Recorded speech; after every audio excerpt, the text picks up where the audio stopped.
As you recall, last December, we announced our 10-year energy action plan that was the work product of a lot of really dedicated efforts by many people, including the First Lady and legislators and stakeholders from across the state.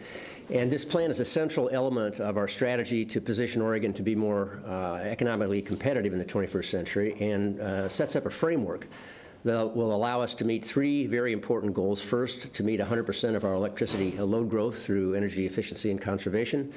Second, to continue to build out our clean energy infrastructure. And finally, to convert fleet vehicles to alternative fuels. Today, we're going to sign three pieces of legislation that are steps towards those goals. And I think also symbolize the success we've had to date with this issue during the legislative session. Senate Bill 692 will synchronize Oregon's appliance energy efficiency standards with those of California and British Columbia. And when we bring Washington on board, we will, I think, very rapidly transform this market along the West Coast in what is the seventh largest economy in the world. The second bill, House Bill 2801, will create increased demand for energy efficiency in both the public sector and the private sector. And Senate Bill 242 will help reduce the amount of carbon in our energy resource mix and help drive investment in lower carbon alternatives like renewables and natural gas. A lot of people were responsible for bringing these bills to my desk, but in particular, I want to single out the leadership of Senator Dingfelder, Senator Beyer, and Representative Bailey, who will be speaking to you in just a moment. I also want to just take this occasion to commend the President on his efforts to address climate change at the national level. You know, with severe storms and record droughts and rampant wildfires spreading across many parts of our nation, the President's effort to address climate change, I think, is very, very timely. And interestingly enough, it's very closely aligned with the kind of work we're doing out here. He seeks to reduce carbon emissions from coal-fired power plants, to increase appliance efficiency standards, and also to promote renewables on public land. And I think those things will not only significantly reduce the nation's carbon footprint, but will also position us as well to be more competitive in a global economy. So we plan to continue to push this envelope here in Oregon and to continue to do work that is aligned with the federal efforts to address climate change. We're going to continue in the last few days of this session, to try to get more gains. In particular, we're going to continue to work Senate Bill 844, which is a voluntary carbon reduction program that will allow more regulatory certainty for utilities that want to work with their customers to reduce carbon emissions through conservation and energy efficiency. All of these bills are basically significant efforts to actually implement the key goals of our 10-year energy action plan. I think that energy is clearly the central issue of our time. There's probably no single issue that will have a greater impact on our quality of life or our economy or our environment in the next decade. And I think the question really is whether we're going to shape our energy future or whether that future is going to shape us. And William Jennings Bryan once said that destiny is not a matter of chance, it's a matter of choice. It's not a thing to be waited for, it's a thing to be achieved. And I want to thank all the legislators and stakeholders who have taken steps this session to ensure that Oregon's energy future will, in fact, be a matter of choice. Representative Senator Beyer. Thank you, Governor. This is an important day, and it's one that continues in Oregon's history. Oregon has been a leader in addressing climate issues and addressing energy efficiency. As the governor said, this is one of those things that's going to make a big difference not only to us, but frankly to our children and our children's children. So it's an important thing. The three bills are significant steps. Whoa. That had nothing to do with climate change. The door's shrinking. But these are really great bills, and Oregon has been a leader.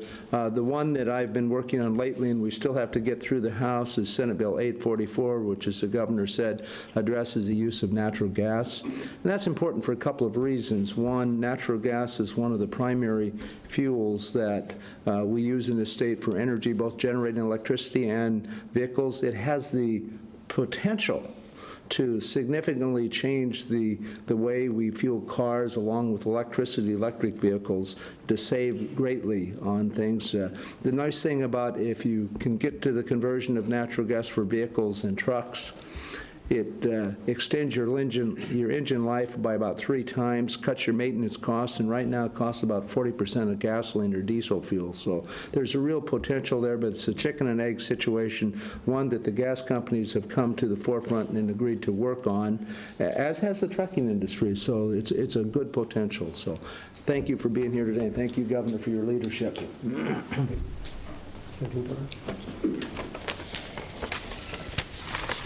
It's really exciting to be here today to see the forward motion of the Governor's 10-year energy plan and the 3 bills that the Governor will be signing. I want to thank the Governor and the stakeholders in this room and the folks here behind me who have been working as a team. This has been a team effort for many, many years.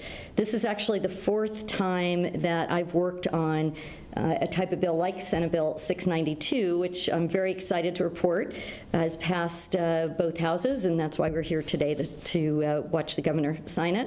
And this bill, like the others that we've worked on previously, aligns Oregon's energy efficiency standards for appliances with standards in California and British Columbia, and hopefully soon, as the Governor mentioned, Washington.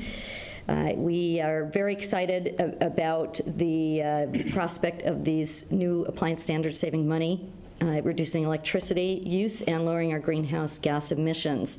So the Governor's 10-year energy plan emphasizes the importance of tapping energy efficiency to reduce costs, lower our carbon footprint, and meet our future energy demands. And this bill takes us yet another step closer and a step forward for consumers, and recognizes that efficiency is still the cleanest and the cheapest form of energy that we have available to us.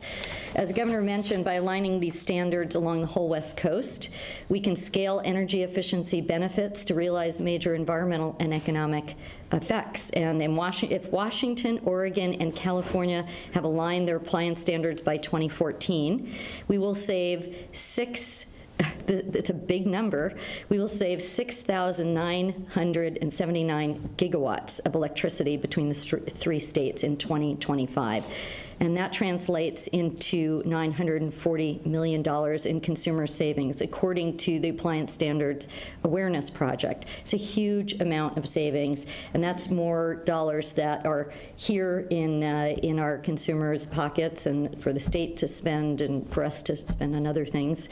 It is also a way for us to create jobs here in the Northwest, as we know, because many of the people in this room are here working to create jobs here that can't be that are not being exported outside of our state or outside the country. By signing this bill into law, we will help Oregonians save money while reducing energy use. And I'd like to, again, thank everybody who's been involved in this room for many, many years. I will say that this is one of the first bills that I worked on when I was in the minority, so I've been working on this for many years. This is not a partisan issue.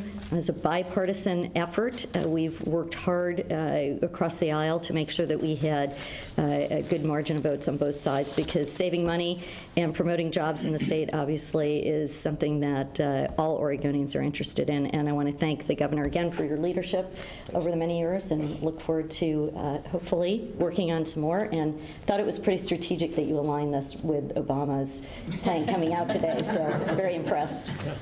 You know, he aligned with the Governor. That's right. He got the memo. Right. Well, Governor, I want to thank you for providing the framework and the leadership for success here in Oregon, and it is very appropriate that we're doing this on a day in which the President is announcing a framework for action on climate change. And while I applaud the federal government's long overdue action on climate, we've shown once again here in Oregon that states can and do lead. And we've done it in a very important way. I think when you look at these bills today, and when you look at some of the other bills that we have passed, what distinguishes Oregon's leadership is that we have a community of stakeholders that includes industry that has led on addressing climate change and on building our economy through clean energy, energy efficiency, and an approach that includes stakeholders from contractors to companies to utilities to trucking companies that have come together and said, we need a path forward that's good for Oregonians and that's good for jobs.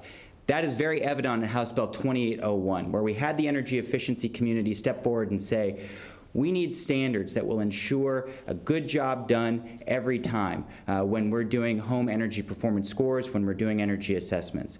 We had companies come forward and say, hey, if we could take a more comprehensive look at whole building cost effectiveness, we could go deeper and we could achieve better results than ever before. Those are the kinds of wins that we have here in Oregon, and I'm appreciative to all of the stakeholders that worked on that. Thank you. Let's sign some bills.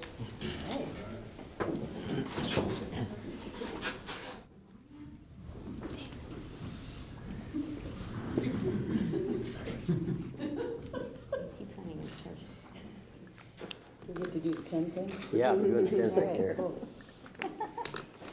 You can be in charge of distributing this. Me? Yeah, decide who gets them and who doesn't get them. Oh. Bring enough for everybody? I don't know, I just, You don't need one. couple will take one. No. I feel very honored, thank you for this. You're welcome. Well, you earned it.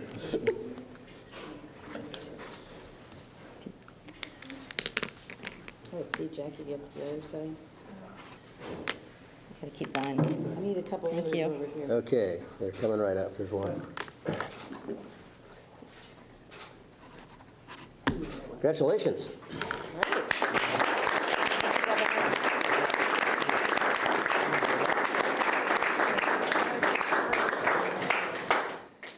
I'm sure we'd be glad to answer a couple questions. Let me ask one energy-related question. How would you characterize the state's progress toward its 25% commitment to renewable sources by the year 2025? Well, I mean, we clearly have to accelerate our pace, but I think these pieces of legislation are really a significant step in that direction. And having a clear pathway through the 10-year energy action plan, I think, puts us on a trajectory where we will be able to meet those. Can I ask one off-topic question? Can we have a grand bargain on another subject? Sure. What's your question? You've been working a while toward drawing some kind of agreement on reduced public pension costs in exchange for new revenue. What is the status of that as of today?